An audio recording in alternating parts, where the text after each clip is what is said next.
What comes to your mind when I say salt? You probably think of this or this, who ate too much salt, or maybe this because of the salty nature of the water. But what if I tell you that this, yes, money, comes to my mind when I think of salt? Let's talk about this in this Facts and Perspectives series.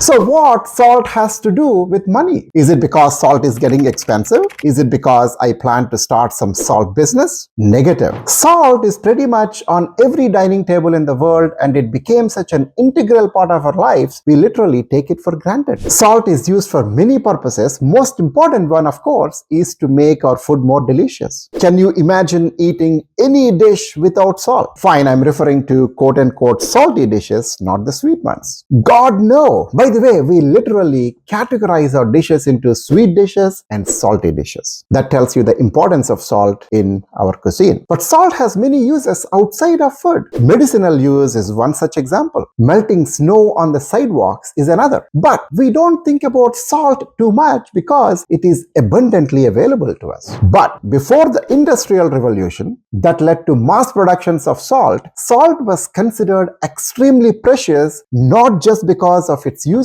but mainly its limited production because mass production techniques of salt were not available. Some governments and kings used to control the production of salt as well.